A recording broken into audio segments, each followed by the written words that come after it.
Pour ne manquer aucune histoire du soir avec Lilou, n'oubliez pas de vous abonner à la chaîne et d'activer la cloche de notification. C'est l'heure de l'histoire du soir avec Lilou. Vous êtes prêts? Une souris dans l'espace.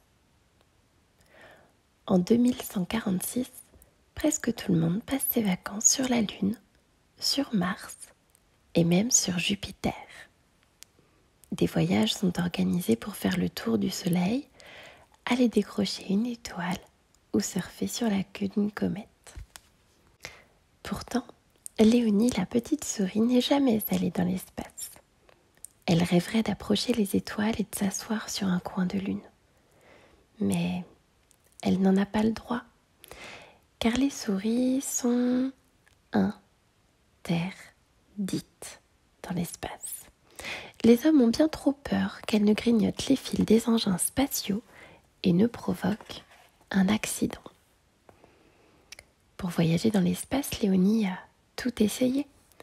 Un jour, elle s'est cachée dans la combinaison d'un spationaute. Oh, quelle idée! Le spationaute était une femme. Elle avait à peine glissé le pied dans son habit qu'elle s'était mise à hurler « Une souris au secours !» Et les gardes avaient aussitôt accouru, attrapé la petite souris et « Dehors !» avait-il tonné. Une autre fois, Léonie s'était glissée dans une valise à destination de la Lune. Mais pas de chance, lorsque les bagages passèrent au contrôle, on la découvrit entre deux paires de chaussettes.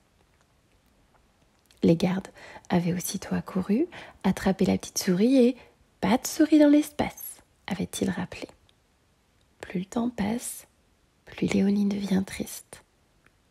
Elle ne veut plus jouer, elle mange à peine, grignotant son morceau de fromage du bout des dents, et même la nuit, elle ne dort plus.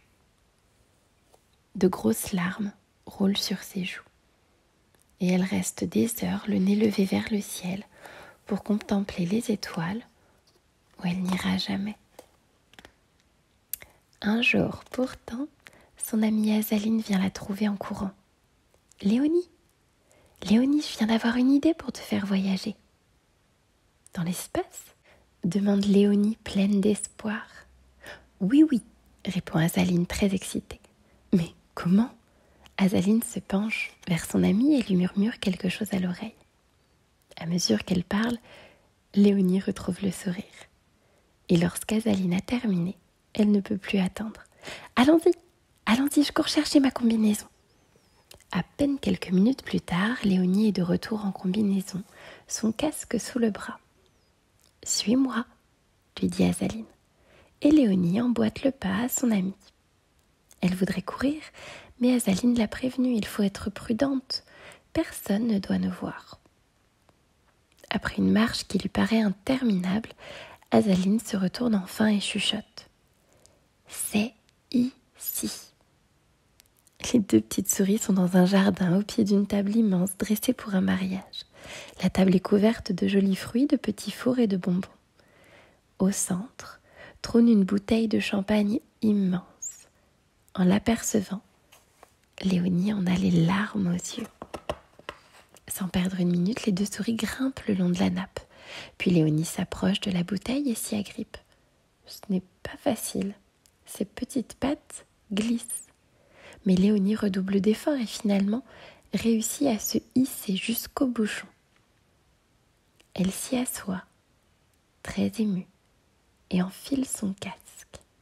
« Je suis prête !» lance-t-elle à Azaline restée tout en bas. « Bon voyage !» lui répond son amie. Alors Azaline pousse la bouteille de toutes ses forces. Léonie s'agrippe au bouchon. La bouteille vacille, bascule tout à fait et cogne une corbeille de fruits. Sous le choc, le champagne se met à mousser.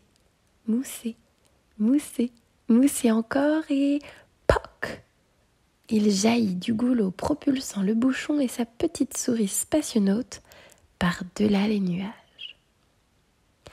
Si un jour, en partant pour la Lune, vous croisez une petite souris à califourchon sur un bouchon de champagne, ne vous étonnez pas. C'est Léonie qui poursuit son fabuleux voyage dans l'espace.